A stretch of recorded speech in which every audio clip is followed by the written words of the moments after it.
Welcome to Dory Cote on Shamanism, a weekly podcast that explores one theme in shamanism throughout each month. Get comfortable, have a seat, and let's get started. Welcome to episode 37 of my weekly podcast. We are focusing this series on love, compassion, and codependence. I hope you enjoy this topic, and I look forward to any questions you might have as time goes on.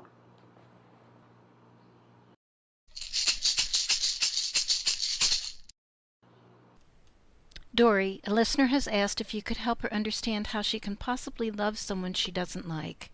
She has a cousin who bugs her and does not share the same values as her cousin, so she really does not like her cousin and doesn't want to spend time with her cousin. But her family and she feel that she's supposed to love her cousin. How does she do that and not compromise her own values?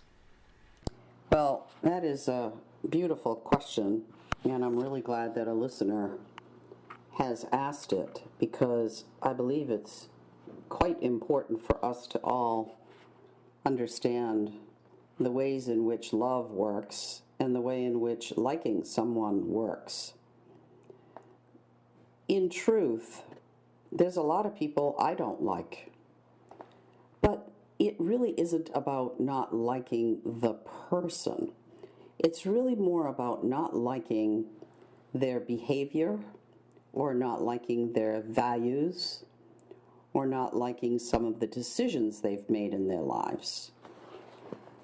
The difference between loving and liking is having an understanding, a deep spiritual truth knowing that there is, as I've spoken before in other podcasts, there is a kernel of pure spirit within each being, within particularly each human being, a spark, a light. We all came into a body as pure beings. We weren't broken. We didn't have bad behaviors. We didn't have value conflicts. We didn't have bad decisions in our nature as we came into the beautiful body as a baby.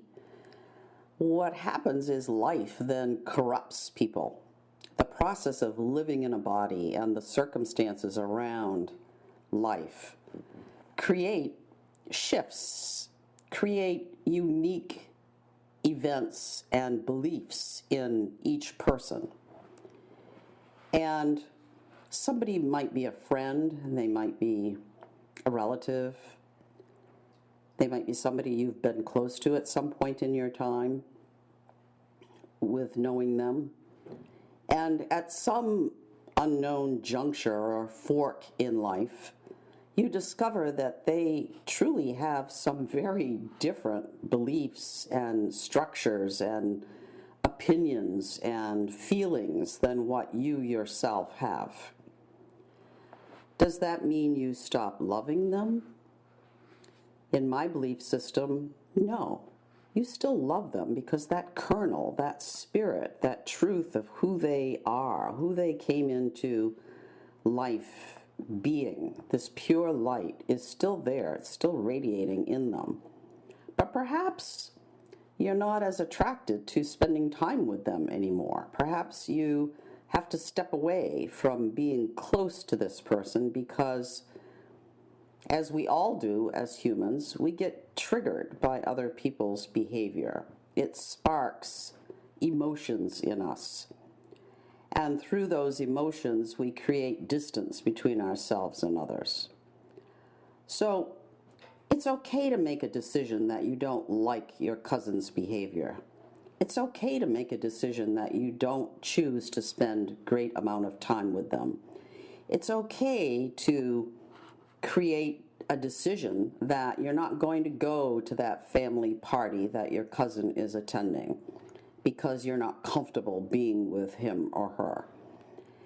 And it's okay to let others know, I'm really not interested in spending time with Sally right now, or whatever your cousin's name is.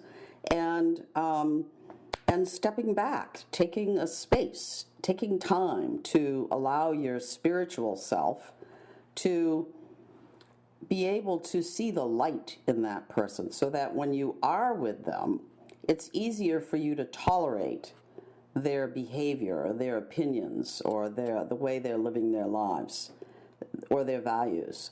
You just allow yourself to see the light in them, and through that, you put a barrier between yourself and the ways in which you perhaps have been triggered by their beliefs or behavior or other things that have made you not like them. So that's a fairly complex answer to what appears to be a simple question, but it really all boils down to the spiritual aspect of loving. And how do we work with love in a way that we can be present with anyone, any human on earth, and not be triggered by their behavior or their opinions or their likes or dislikes? Or, alternatively, do we make a decision that we can love them from a distance, but we cannot in safety for ourselves be with them face to face or even over the telephone?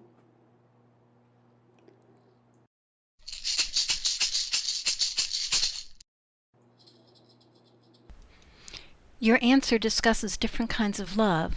From a shamanic perspective, how can love have different qualities or ways of being? Yes, another wonderful question. There are so many dimensions to love.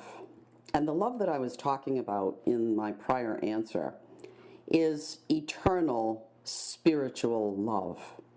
It's a love that transcends the body. It's not about loving a human because we have a physical or a sexual attraction to them, or we love them because we resonate with them in a really strong way. Spiritual love is about loving that kernel, that spark, that light, that divine place in a human who you either know personally or who you know of. Or you can generalize that spiritual love to the love of all humans, regardless of their race or creed or any belief system or any cultural differences that you might have with them. So that's spiritual love. That's what I'm talking about when I talk about that spark, that divine spark. The other forms of love are really more of a human nature. They are more emotional and mental than they are spiritual. Although the spiritual aspect of love certainly comes into play with these other forms of love as well.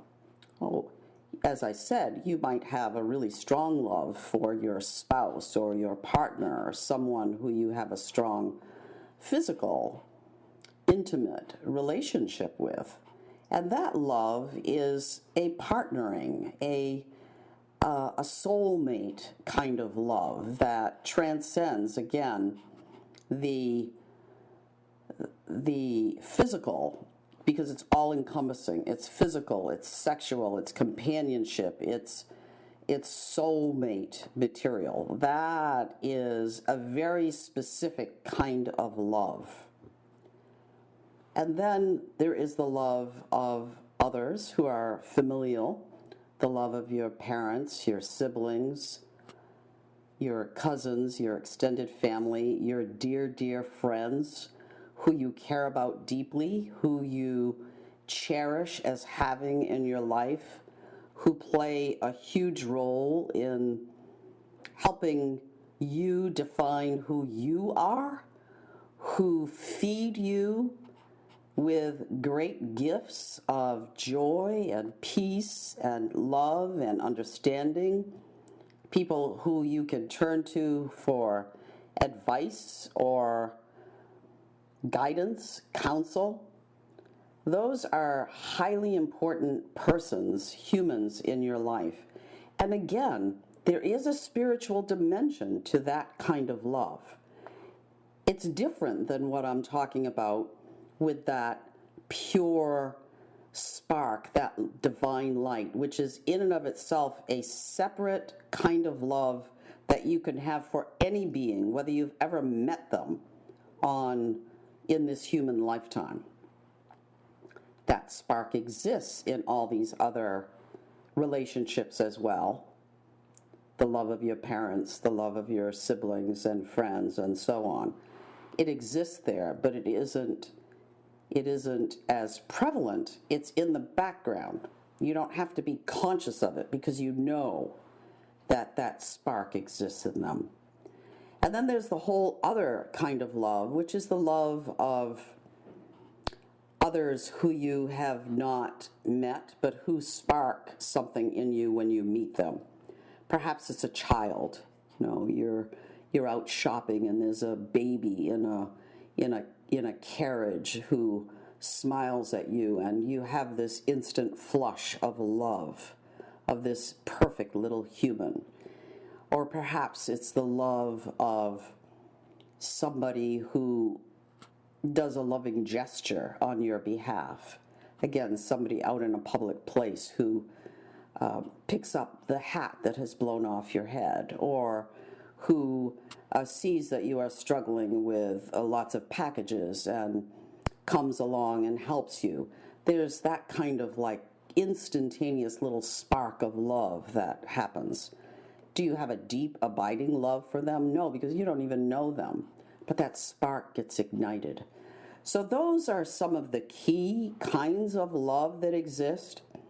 And I do want to repeat, because it's so important for people to understand this, that the important spiritual love that I'm talking about, this spark, this divine self, is essential in all love relationships. And it isn't necessarily something that you're conscious of.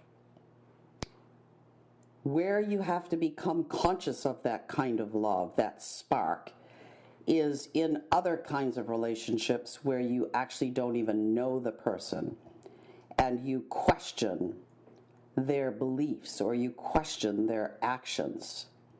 There are many, many examples of that present in our world right now in these very, very turbulent times, which is why I chose this topic, because I believe it's imperative that we all focus right now in these times on loving all humans, regardless of their actions.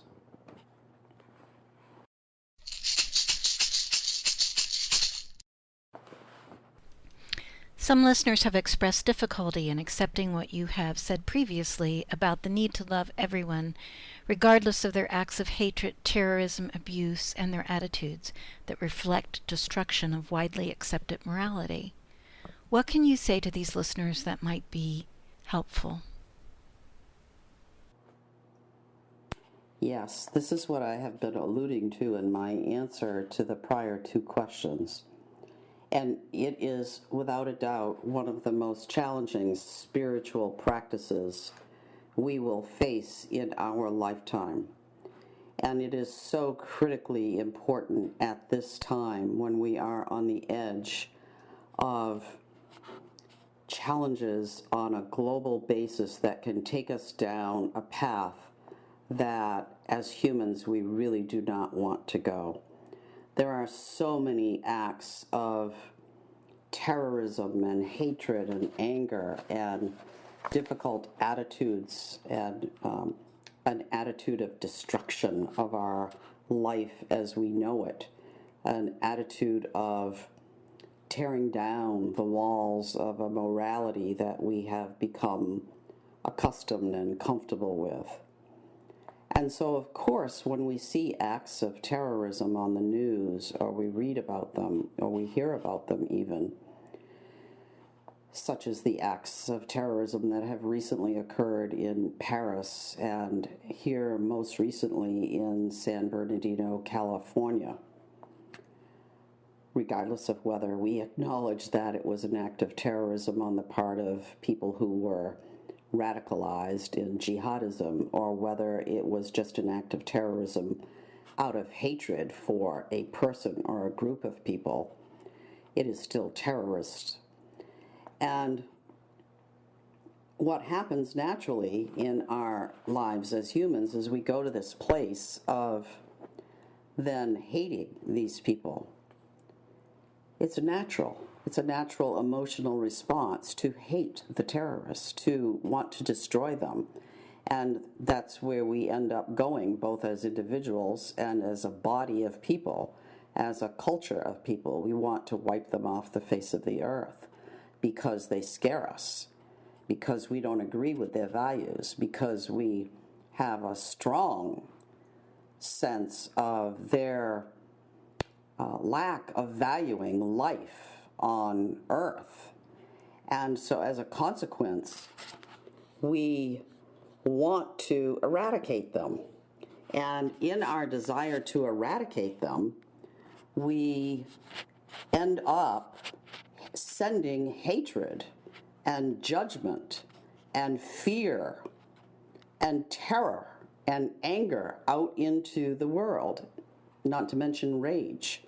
So as we send those feelings out into the greater universal web of life, or whatever language you want to use to describe it, into the ethers, into the consciousness of the earth, then we're actually feeding what they are doing. We are adding to the accumulation of fear, anger, and terrorism. The answer is not in bombs. The answer is not in guns. The answer is not in destroying the people who we don't agree with or who have harmed us. The answer is in remembering that within each human there is this divine spark. Terrorists weren't born. That infant child, regardless of what country or continent they were born into, did not come in with the thought, oh, I'm going to be a terrorist. I don't like people. I particularly don't like people in the United States. I don't like Christians, or I don't like these people or those people. They were born into an innocent body with an innocent soul that has this spark of divine light. That is what we have to honor in all people. That is the divine love that I'm talking about. And yes, it's challenging. It is the ultimate challenge that any one of us will ever meet in our spiritual journey, to send love to those who have acted in the most heinous kinds of ways in our lifetime. We absolutely must, if we are going to save humanity, if there is any spark of possibility that the human race will survive intact from these amazing turbulent times, then we as individuals must find in our hearts the possibility of sending love to that divine light that exists in all beings. Love the divine light in the terrorist. Practice this. If you can only do it for 2 seconds a day, you are feeding love into the universal grid or web. And that will create a tipping point. There will be a time when terrorism no longer exists, if we can find it in our hearts, if we can find it in our souls, to love the divine in all humans, all beings. Thank you for listening to this impassioned plea that I am making with you. And I honor any questions you have about this, because it is challenging. Thank you for listening to Dory Cote on Shamanism. We'd love to hear your thoughts, stories, reactions, and questions. Come on over to dorycote.com and join the conversation. And tune in next week for more on this subject, or next month for a new subject. You can subscribe to this podcast in iTunes or sign up on dorycote.com to receive notices when the podcasts are posted. That's Dory, D-O-R-Y, and Cote, C-O-T-E.com. Drumming and rattling by Dory Cote and Terry Morgan. Technical assistance and audio production by JillHackett.com. And this is Susan Savelle, wishing you many blessings in your life. We hope to have you join us next time.